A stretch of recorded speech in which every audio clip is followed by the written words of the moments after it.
Napa know-how. The Napa guy knows not to judge a man by his car's multicolored paint job or absence of modern gadgetry. Who cares if it's technically old enough to vote and the windows are powered by the strength of your left arm? Your monthly payment is zero, and it'll stay that way. Because with over 500,000 parts and a little Napa know-how, you can keep anything on the road. She may not be pretty, but she's all yours. That's Napa know-how. Napa know-how. Hello. Thank you for tuning in. You are listening to BiteRadio.me's Bringing Inspiration to Earth show.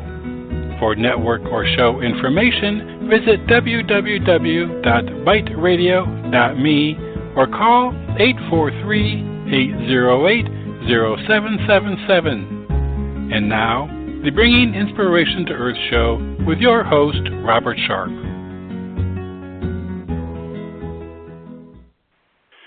Good day, everyone, and thank you for joining us for this edition of the Bringing Inspiration to Earth show. Today, my very special guest is Melvin Marsh, and we're going to be talking about overcoming adversity and struggle with after-hours hypnotherapy. Everyone has something in their life or something about themselves that they want to change, or something comes up and change is forced upon them. Sometimes it's difficult and sometimes it's frightening. But the good news is that no matter what, from controlling anxiety to having medical procedures performed, you don't have to go through this alone. Melvin Marsh is a practicing hypnotherapist in the Augusta, Georgia area with a particular interest in medical hypnosis, phobias, and anxiety. While attending medical school, hypnotherapy was suggested to him to deal with his own anxiety problem caused by a residual medical phobia. As hypnotherapy started to relieve the symptoms, he realized that he could use hypnosis to help his future patients. Eventually, he realized he liked hypnotherapy more than biochemistry and left medical school to pursue studies at HMI College of Hypnotherapy, where he graduated with honors. You can find out more about Melvin and his work by visiting his website, which is afterhourshypnotherapy.com, and I do have a direct link to his website in the show page description. So that, I'd like to welcome Melvin to the show. Good day, Melvin. Good day. How are you? I'm doing very well, thank you, and looking forward to chatting today. You know, there's so many things that hypnotherapy can help people with, and there's so many things that people really don't understand about hypnotherapy. So I'm really looking forward to you sharing, the information today in helping our listeners. But I guess, the first place to start is that, I mentioned a little bit in the introduction, a little bit about your history, but if you wouldn't mind sharing with the listeners, maybe just a little bit more about your journey, and how it is that you came to this particular point where, you felt this is really what you wanted, to be your focus in life. Well, this is not how I started my career. I don't think anybody grows up and says, you know what, I'm going to be a hypnotist when I grow up. Hey, maybe there are some that do. And if there are, right. I'm sorry, I don't want to be turned into a chicken next time I see you. But I went through, through a lot of different situations. I grew up in South Florida, which was a very liberal area. I'm currently in Georgia. Heaven help me. No offense to anybody from Georgia, but this is not a great place to live for me. Well, Melvin, I'm in South Carolina. I'm in South Carolina, so I'm right there with you. I'll wave at you next time I go see my hypnotherapist who's in Aiken. But I am an observant Jew who also happens to be a gay female-to-male transsexual. I want you to just put all of that together. So you have a gay, Orthodox Jew who is a female-to-male transsexual living in the South who has a weird job and who has a disability on top of that. There is no way that the average person could possibly survive this, but somehow I managed to deal with the fact that I've got I have what used to be called Asperger's syndrome. It's no longer called that. I have epilepsy, and a lot of people, basically thought I was going to be little more than a vegetable for a part of my life. Jokes on all of them. I ended up with bachelor's degrees, master's degrees, and a hypnotherapy diploma. But this is not a great place to be in general. So no matter what, every time I walk out that door, I'm being hit with a slur, being threatened, or whatnot. So I had to learn how to basically be okay and be able to say, fine, you guys are going to be like that. That's okay, because I'm better than you, and just go past that. And with every single thing that does happen, I've had people actively attempt to sabotage my business, which I'm currently running.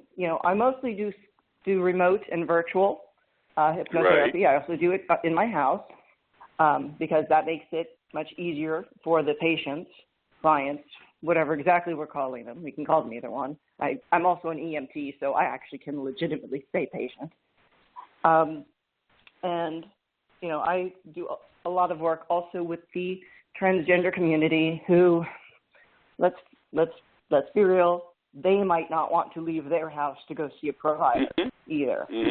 So especially if you're in the South, trying to find a hypnotherapist and having other problems that might make it hard to leave, at least I am there. I can help them, or I can point them in a closer direction if they need to. So I'm here basically to really help those who really can't help themselves or are in areas where it's just not friendly to them. Because I have been there many, many times. Yeah, and see, to me, when you first sent me the information, when I first received the information about you, to me, that was what really drove me to want to speak with you, is because that you have in the past and currently are confronted with challenges that would just knock some people down, and they would find it really hard to get back up again, and yet, not only do you get back up, but you go, you thrive, and you strive, and beat expectations, that people would place on you, and to me that's the kind of inspiration that I want the listeners to hear, because there are people out there who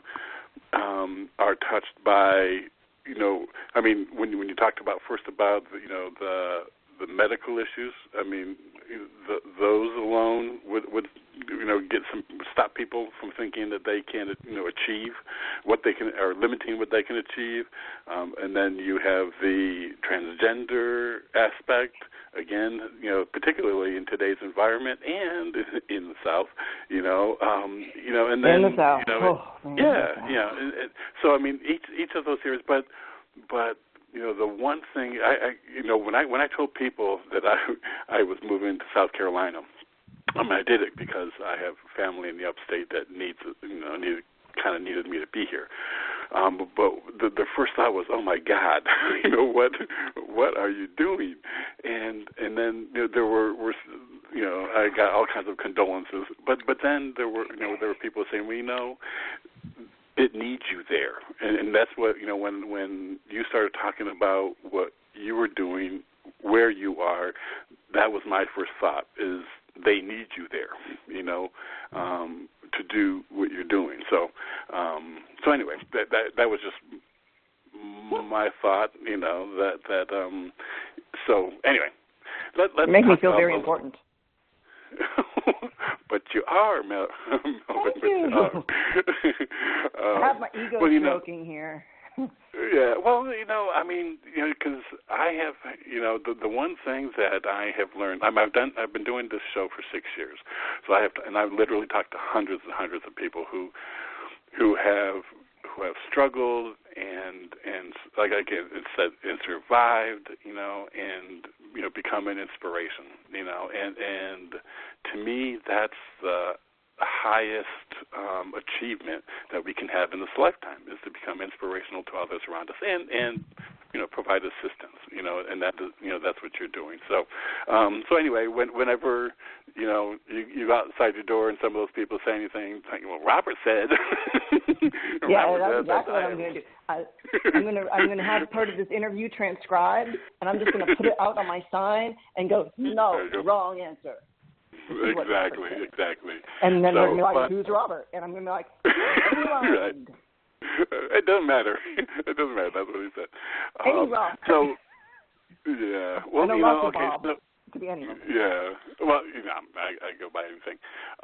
So the let's start. I want to kind of talk a little bit about hypnotherapy. So when I read through the introduction, you were introduced to it,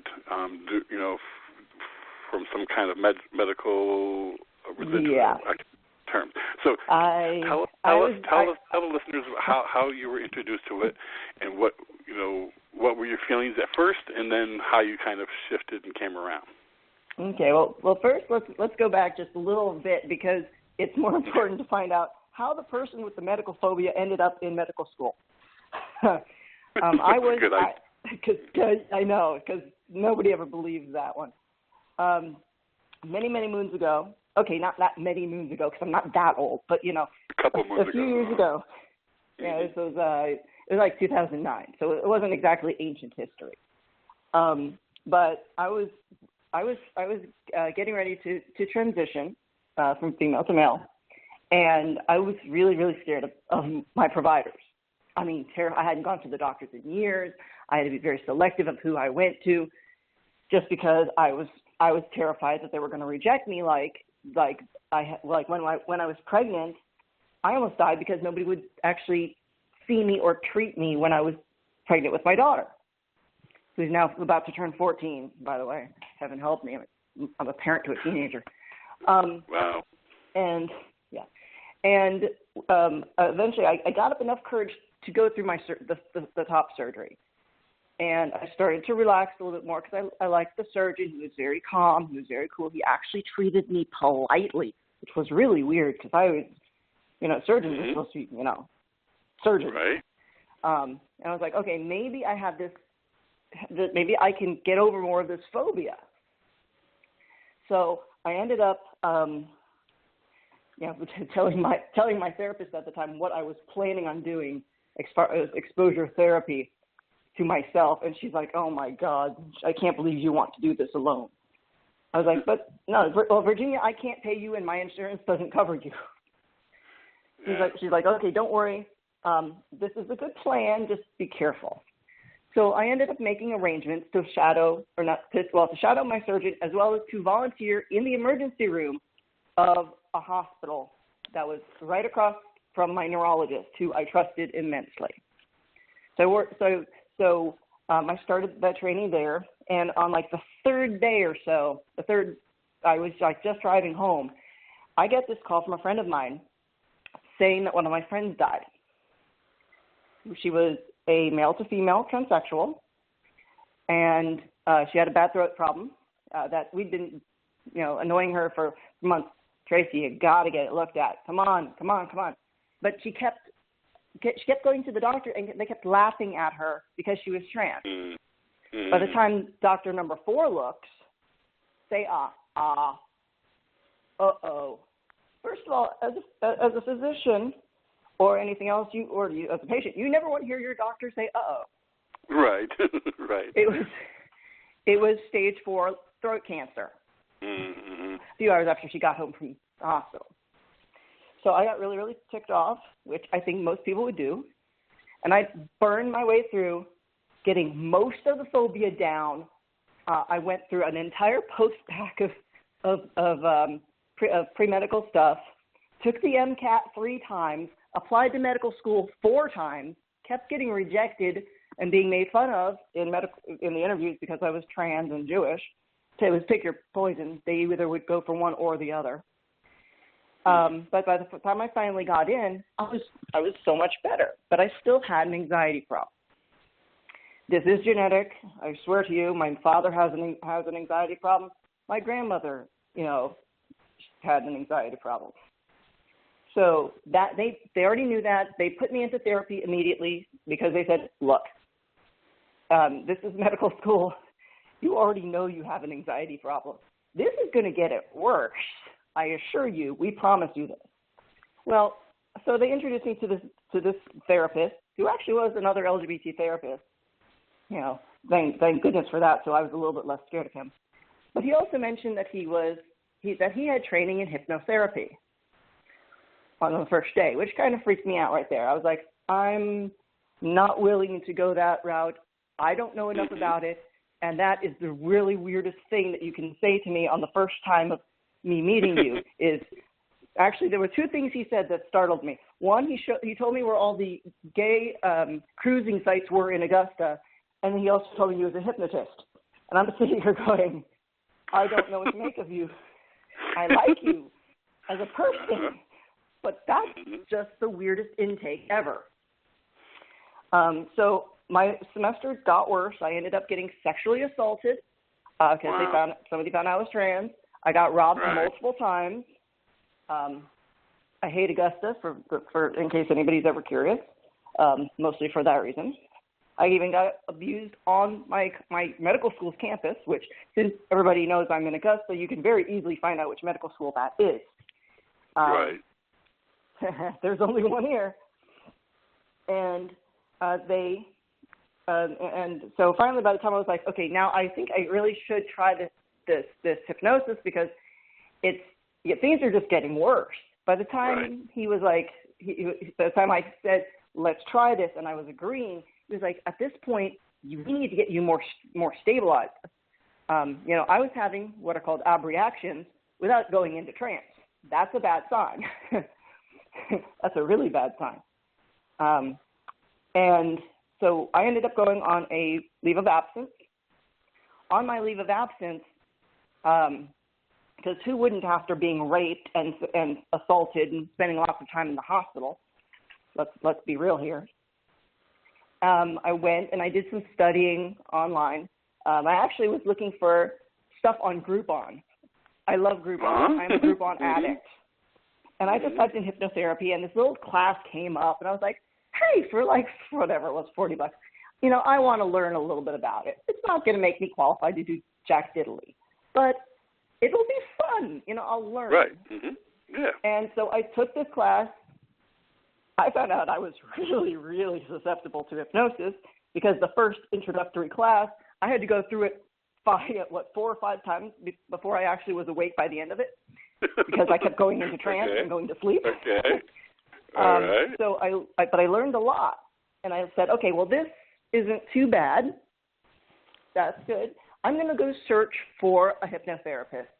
And I approved that with my psychiatrist and with my normal therapist who was helping me with the PTSD. I found a psychotherapist who also did hypnotherapy. He's hiding in Aiken. He's about to leave his practice, so I'm very, very sad. And I started working with him very, very well. I don't have an anxiety problem anymore. I used to average around an 8 out of 10. I'm now averaging a 2 out of 10. Wow. Things can blow up next to me, and I'll just turn and go, really? And you're like, anything can happen. Anything can happen. One of my friends came in with one of my sessions, and she just thought it was so funny how relaxed I would get.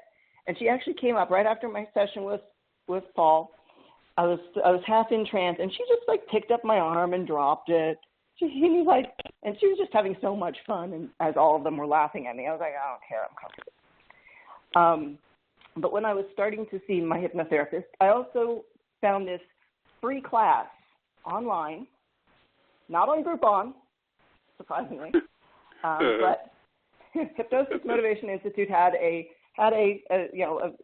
short class, their foundations course, which you can take. It's free. And I was like, I'm just so interested now that I want to learn more. Mm-hmm. And so I was taking that, I took that, very quickly, did very good in it. And when I was getting ready to go back to medical school, because they somehow approved that, they said, my one therapist basically informed my husband, didn't ask, didn't even tell me, but informed my husband that he was to pay for advanced hypnotherapy training for me as a backup plan because I was really getting sick of the attitudes in medical school. So I ended up as a hypnotherapist. I graduated myself with honors. Just sped through those classes. Liked it so much more than the harassment I was getting at my school. One person accused me of rape. I'm a female-to-male transsexual. I do not have a penis. I cannot provide a sperm sample. But seriously, they had witnesses saying I raped her. I was like, guys, really? I also had witnesses saying that I was nowhere near her because as an Orthodox Jew, I do not stay. I will not be in the same room unattended with another, with a female. That's, I do that I won't even touch another, a female on their hands. That's part of one of the modesty laws. And I don't do that. So, and I also don't have a penis. But I have to stress that. I also had multiple doctors say, Melvin is biologically female. So basically, I got kicked out because of stupidity, or left because of stupidity, or both because of stupidity. At a certain point, it was like, I don't care. I'm a hypnotherapist. Go worry about your own self. So I finished up my hypnotherapy training in a ridiculously fast amount of time, to the point I think I may have scared my tutor, to be honest with you. She's like, this should not have occurred this fast, but at least you have really good grades. And then I did my clinical internship, which gives you another 200 hours of clinical work. So the classes that you take for the diploma, that's about 300 clock hours, so that's a lot of hours. And then you've got the 200 clinical hours to actually allow you to be certified. So now you're looking at 500 hours of training. This is literally some of the most training you could ever have by any school around. And this is the only school that's accredited. So it's actually an accredited school. Mm-hmm. And now, since then, I've been working on building my business, attempting to. It's very difficult living in Augusta, but I'm trying to get out on Skype and remote. Right before this thing, I was setting out mailings to some of the yoga studios, because I hadn't hit up the yoga studios yet, saying, hey, you need any stress management? And a little bit after this interview is concluded, I'm going to be running off to the post office to mail a lot of other mailings. Yeah. So. Well, first of all, the fact that you're able to provide the service online or remotely is great to begin with, because being where you are, the location where you are, is going to have a lot of inherent limitations, so and prejudices and all that stuff that goes along with it. So it seems that your experience personally, what hypnotherapy did for you and what you can do for your clients / patients is what really is the key. You know what I mean? It's like it's the medical aspect and also the gay transgender aspect. Those are two areas that Yeah, I mean, now I'm not to say that the stress and anxiety, that's important. There's a lot of that going around. It is important, and that's what a lot of people come to me for. They just fall asleep in my recliner, and I'm like, "Good night. Here's your blanket." Yeah. Well, and that is a major issue facing people today. It is the high level of stress. So, but it seems that your experience and that little niche that you occupy, would really be it just would be so beneficial. I mean, there is such a need for that, that focus that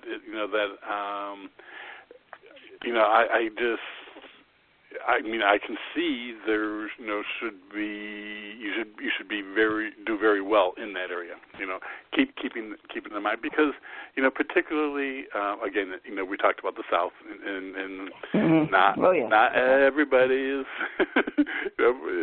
is closed in their thinking. There are some bright lights in the South too, but generally speaking, there is a mindset that can be very dogmatic, and can create a lot of issues. So now, with as you went through and you got all of the, you got the experience, you got the training. What would you say? Oh, and one of the things I did want to mention, I noticed when I was going through your website that when you do the online assistance, is that you can use something called the HIPAA compliant Zoom. Yes. Can you explain actually, what that is? Can you explain what that is? Because I think some people, especially if they want to, know about regulations, that's important. Yes. HIPAA is one of the many parts of the various privacy laws. I as an EMT am required to go by HIPAA, which means I'm supposed to be, making sure that any patient identifying information is, completely stripped.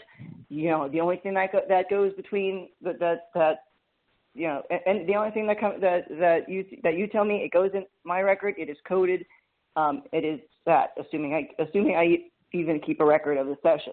If you do not want me to keep a record of a session at all, I do not keep a record, period. Mm-hmm. You can easily walk into my office, my home office. I don't even have to, if you do not even want to tell me your name or you want to tell me your name is Superman, I will write down Superman. I don't care.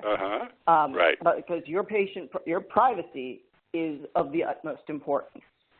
Yeah. Now, a Zoom is apparently one that is HIPAA compliant, which I did not know until a social worker told me, and I was like, really? And then I made a note of that because there are some people that will insist on using Skype. Skype is not HIPAA compliant. Right. But if they want to use Skype, I'm cool with that. I don't care. I mean, I'm easy to find on Skype. It's after-hours hypnotherapy at gmail.com. Do a search for me, you'll be there. You can drop me emails or or notes or whatever you need to drop me. But the fact is that I can identify you. The fact is other people can identify you. Right. The fact is I think Skype keeps records of your conversations. I'm not sure if I think they do, because you can see, if call ended, call, started, call ended. So, you can see that type of stuff. Right. I'm not sure if there's a way to turn that off. Zoom, pretty much, you get I will say, I'm going to be seeing you in 10 minutes on Zoom. Okay, I go onto Zoom, I find the invite, I email it to you. You bing in.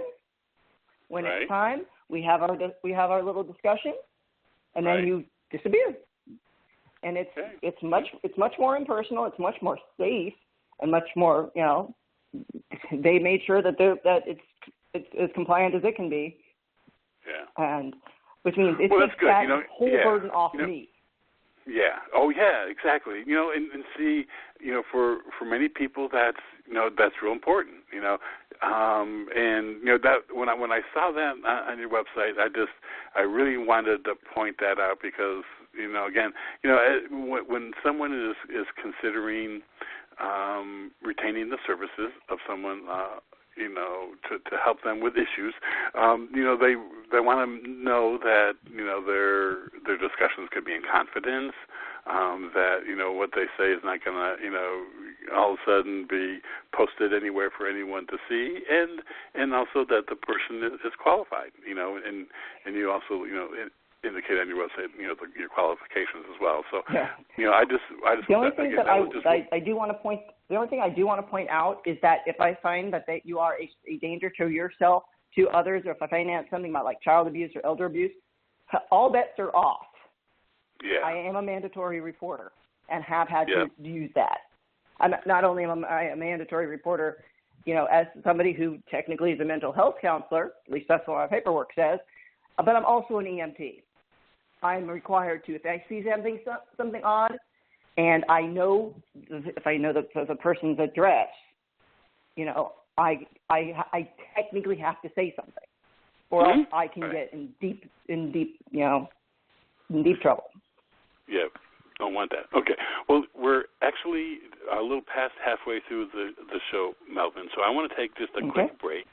And do want to invite listeners, if you want to call in and ask any questions, you can call in at 619-789-4359. And for those of you listening live in the chat room, if you have any questions, feel free to post them.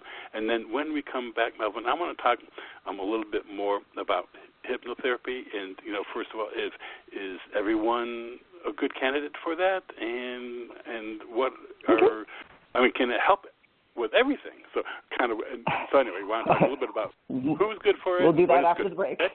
Okay, great. So everyone stay tuned. We'll be right back. Hello, this is Robert Sharp. I want to thank you for joining us and hope that you are enjoying today's show. Just a reminder that we have a wealth of information and resources available on our website, www.biteradio.me. There is a calendar of upcoming shows, along with an archive link to the approximately 1,000 shows that we have had over the past 5 years. Our show is available as a free podcast in the iTunes Store. You can subscribe there, or even quicker, there is a link to our show on iTunes on our website homepage. We are also on many social media platforms, Facebook, Twitter, LinkedIn, Pinterest, etc., and we have buttons to those platforms on the top of our homepage. And finally, also on the site is a link to the great products we provide: books, greeting cards, photography, and a wellness store with essential oils and personal and spa products. There is so much for you to explore and enjoy on our website, www.biteradio.me. I also very much appreciate you supporting our guests, and especially today's guest. And now, back to the show. Again, everyone, thank you for staying with us. My very special guest today is Melvin Marsh, and we're talking about overcoming struggle and adversity with after-hours hypnotherapy. You can find out more about Melvin and his work by visiting his website, which is afterhourshypnotherapy.com. And again, I do have a direct link to his website in the show page description. Okay, so with that, we're back, Melvin. Okay. Well. Okay, great. So now let's talk about who are good. Now you mentioned when you went through that it took you several times to go through the class because you were such a good candidate for this type I of was overly good. I was overly good, what, and they what did made you induction. What made you such a good candidate, and what are some things that like for people out there wondering, is this good for me? Well, one of the things that we know is that basically everybody can go into hypnosis. It is a very, very natural, very, very normal phenomenon. Matter of fact, that phrase highway hypnosis that you get when driving long stretches of road. You are actually in a trance. You're in an eyes open trance. You should not be in an eyes open trance because it's dangerous, but still, you're in a trance. If you've ever gotten lost in a good book and you didn't hear your spouse screaming at you to take out the trash or do this or that or the other, guess what? You either have selective hearing or you were in a trance or both. Getting lost in a movie, getting lost in, maybe you're a football fan. I don't know. I'm not. But if, maybe you're doing that same thing. One time my husband, I kept telling him to do something. I literally had to stand in front of him, turned off the TV, and waited for him to bounce back. And then he was like, "When did the TV turn off?" "About 30 seconds ago." He had to come out of trance. It was hilarious. But we do know that some people will take different types of inductions better than others. For example, there are some people that really, really like their, very direct suggestions. If you go to a stage show, let's say you're going to a stage show and they're trying to do an induction on the entire group to see who's the best subject. The people who are going to be, like, if they do heavy light where one of the hands goes really, really high up and the other one starts falling, those people are either somnambulists, which are the best subjects. They're not incredibly common, but they're the best subjects, or they're people who take direct suggestions really, really well. So those are your best choices. They will just go. One of my friends, one of my first subjects that I ever did, she takes direct suggestions so well that I, at this point, no longer have to give her any suggestions. I just have to breathe on her, and she goes into trance. It's hilarious. There are other people. I'm not kidding. She doesn't curse. I got her to curse in trance. You never ever get anybody to violate their value system. But it was hilarious, and I was tired, and I was in the hospital, and she was annoying me. And I'm one of the types that actually prefer indirect suggestions. If you want to give me something, tell me a story. Do your induction very story-like. Do your progressive relaxation, which, by the way, will get everybody.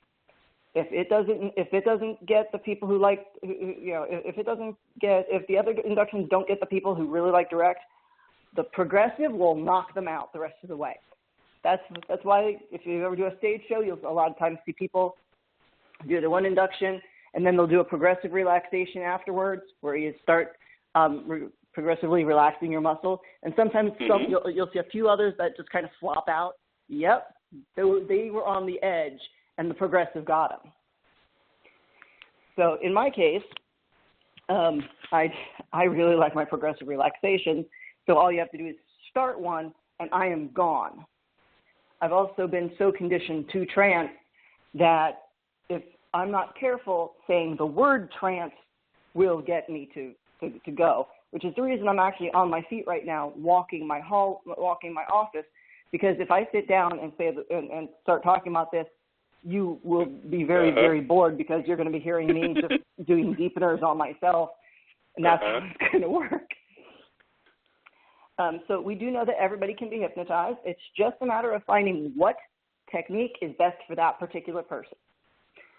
So I have a 100% induction rate. And I get even the people who say, I can't be hypnotized. Really? In 30 seconds, they're jelly in my chair. Yeah. Okay, well, that's good. That was, I think, that's a common question, I think, for, people wanting to know, if they're a good candidate. And so now, we've talked a little bit about some of the things that hypnotherapy is good for. Can you maybe just tell us some examples of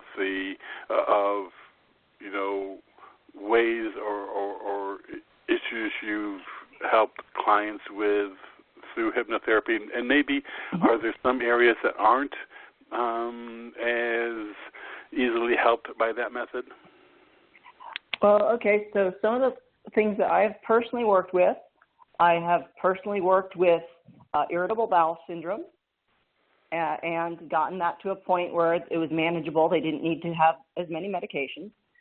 Their doctor was aware that I was doing this. For a lot of these medical things, sometimes, depending on what it is, we ask to have a doctor sign off on it and say, no, you're fine, Right. don't worry about it, you can't hurt anything. I've done a little bit of work with weight loss. That's actually is one of the hardest ones to work with because there are so many factors that play a role. I have had very good success with smoking cessation, which I knocked off several people in one session. So that's always pleasant. I have a lot of anxiety people. You mean you've got them to stop smoking? You haven't really knocked them off. I've not. Yeah, I didn't kill them, but I knocked off their smoking habit. I'm sorry. One session, I was so proud of myself. I've done a lot of work with pain. I've done a lot of past life regressions, which is kind of funny. I've done lots of phobias because it's kind of one of the areas I do. But the weirdest thing I've done, and I kid you not, I wish I were joking. Wish I was joking. Was I have become known as the wart whisperer because one of my friends has this wart, and apparently hypnotherapy has been shown to reduce the wart, not to eliminate it apparently, but to reduce it. So now every time she's bored, she's like, will you talk to my wart? Okay. Sure, why not? Yeah, I don't know about putting that one on your card. Yeah, but then there might be some people. I got a good laugh out of it. Yeah. It was definitely one of the funniest things that I was told. I helped a lot of people overcome, trauma. I am certified in trauma recovery. I do ask, hopefully, that they're seeing a therapist or some form of doctor to sign off and saying, "Don't worry, Mel is not going to do any more further damage." Right. I'm actually about to go back to graduate school again to get my second master's, so I at least won't need as many of the medical and psychological referrals. Because at a certain point, that just eats time. I've been working a little bit with depression. A lot of people have been coming to me for self-confidence, and my number one is anxiety, and my number two is basically the pain that I've already mentioned. So, do a lot of inner child work too. Yeah, wow. I want to talk. There's three things. I want to do the inner child because I know there's several of my listeners. A lot of my listeners would really be interested in that one. Do want to talk a little bit about past life regression. I love that thing, and then sports improvement, which is another area. Okay. So let's first the inner child. Because. Can you? How would you explain the work that you do? Because people may have heard the phrase inner child, but they really don't have an idea of what that means and really how it can affect us in our day-to-day life. Okay, well that's easy. I can even possibly use improvement, which is another area. Okay. So let's first the inner child. Because. Can you? How would you explain the work that you do? Because people may have heard the phrase inner child, but they really don't have an idea of what that means and really how it can affect us in our day-to-day life. Okay, well that's easy. I can even possibly use an example of my own, which is kind of a surprise, but. This is how I had to fix one. I fixed my own phobia before I was fully trained by doing these methods. It's really weird. But in what we do is for inner child work, we find out roughly what an issue is. Perhaps the person already knows that there was a situation that happened when, maybe their phobia started at 9 or something, roughly. Or that, they're trying to let their parents' perfectionism get in, that they've been, nipping at their entire life. Maybe it's time for them to stand up to their parents or whatnot. Mm-hmm. One time when I had more than just a medical phobia. I also had phobias of closed spaces, open spaces, a few other things. I was basically phobia city. Finally, one day I was like, okay, how on earth do I get back? And, how do I fix a phobia? I know roughly when it started. Knew that. I was like, that's good. And I basically put myself into a trance, went focused on seeing myself as an adult, focused on and seeing the situation where the phobia started. I was a little girl sitting watching television, and something really scary appeared on the TV, which I didn't understand. And when I asked my grandmother about it, she wouldn't have known. Anyway, she didn't have the science background to understand.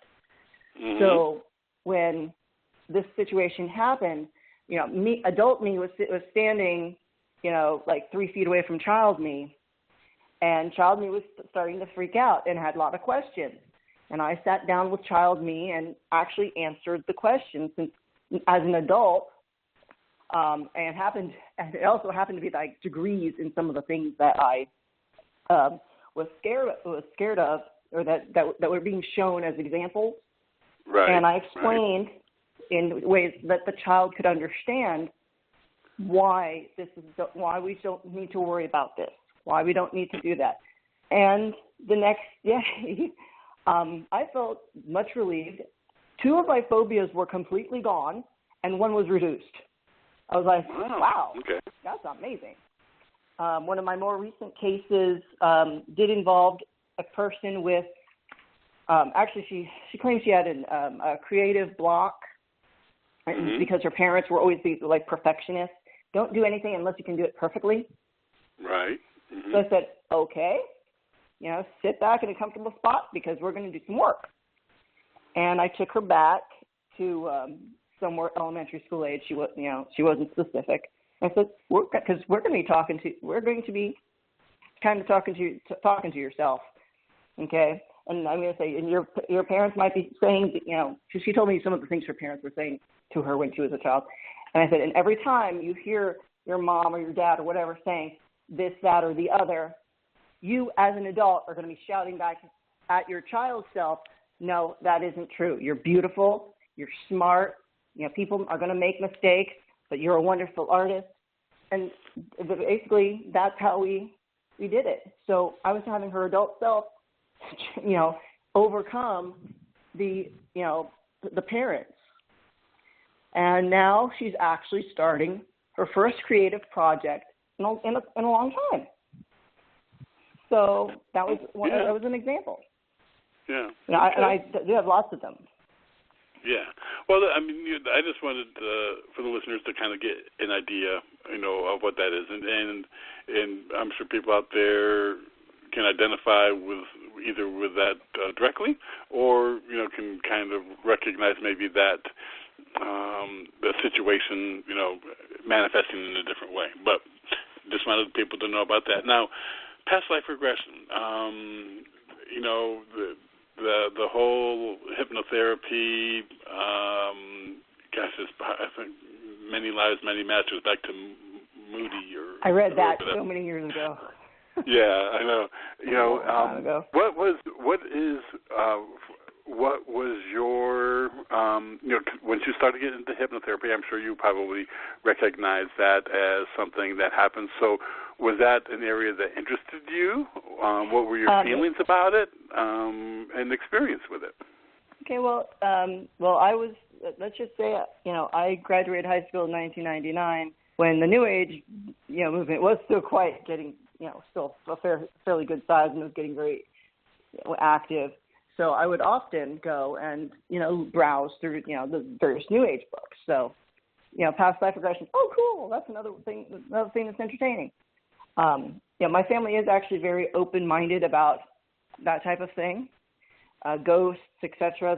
It's like, just be careful whatever you do. So I actually did have some past life regressions performed on me.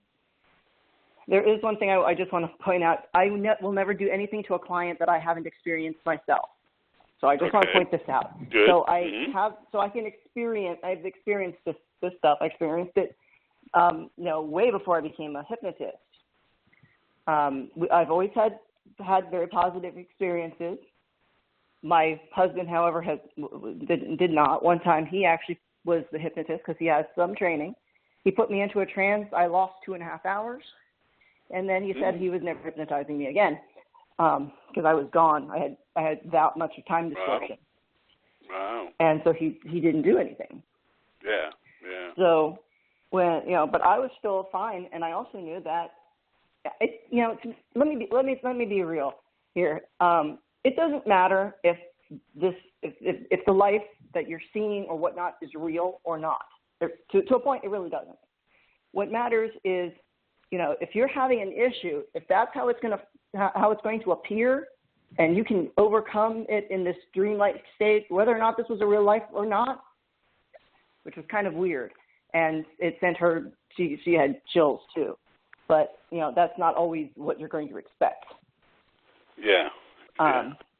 So, okay. Well, I love doing past life regression. That is one of my favorite ones to do. It's so easy. Great. I can just chill out. And the client is usually like astounded.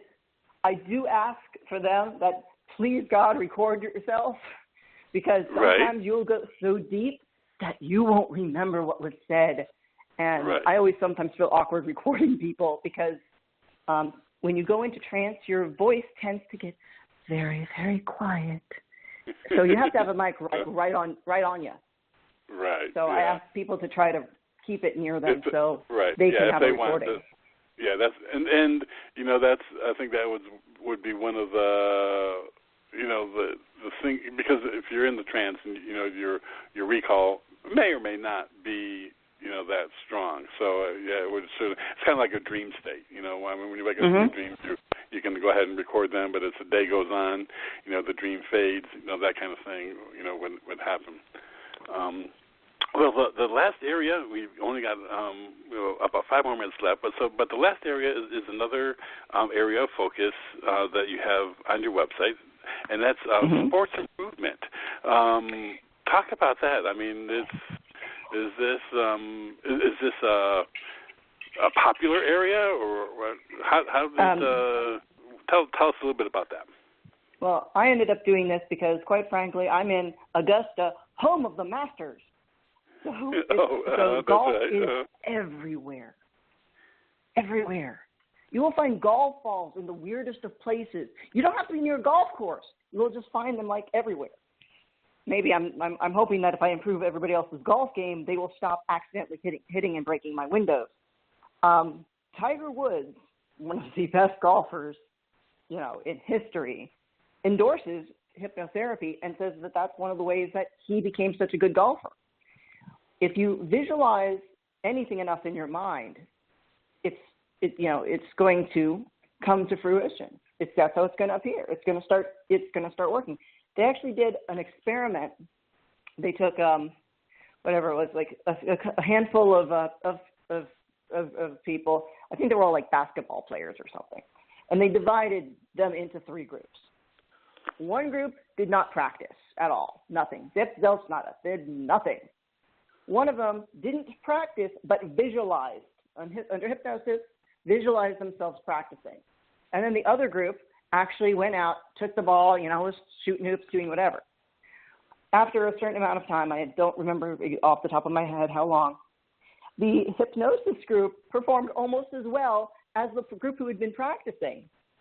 While the people who hadn't practiced obviously did not show any, they may have gotten worse.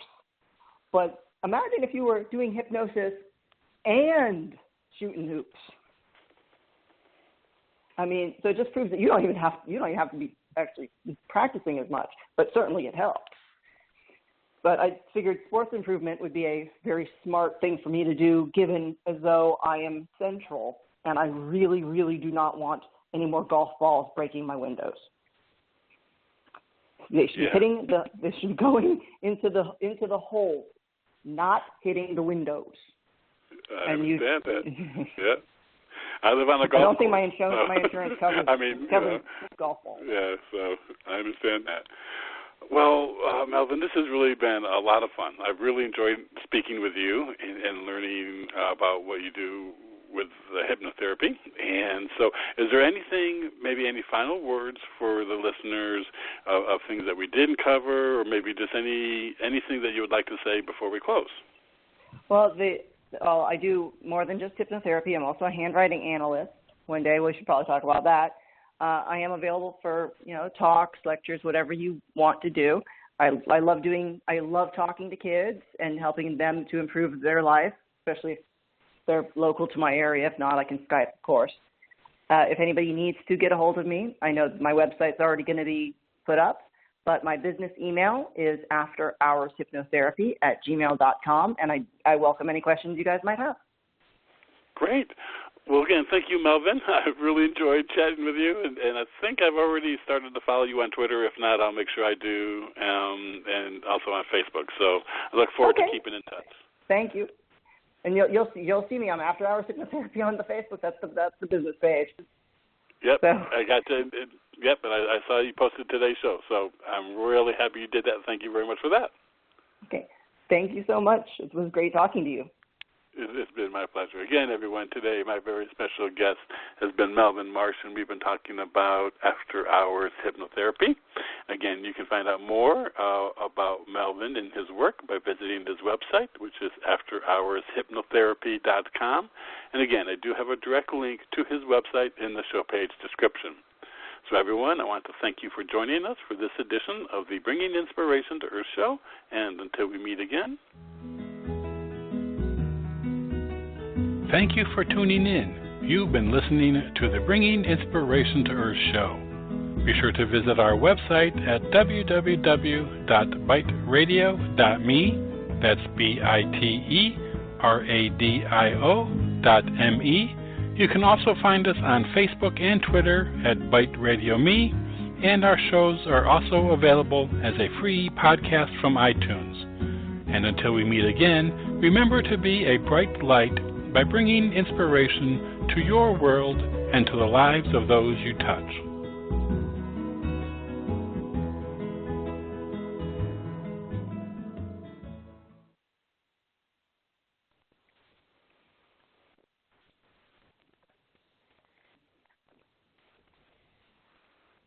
Napa know-how. The Napa guy knows not to judge a man by his car's multicolored paint job or absence of modern gadgetry. Who cares if it's technically old enough to vote and the windows are powered by the strength of your left arm? Your monthly payment is zero, and it'll stay that way. Because with over 500,000 parts and a little Napa know-how, you can keep anything on the road. She may not be pretty, but she's all yours. That's Napa know-how. Napa know-how.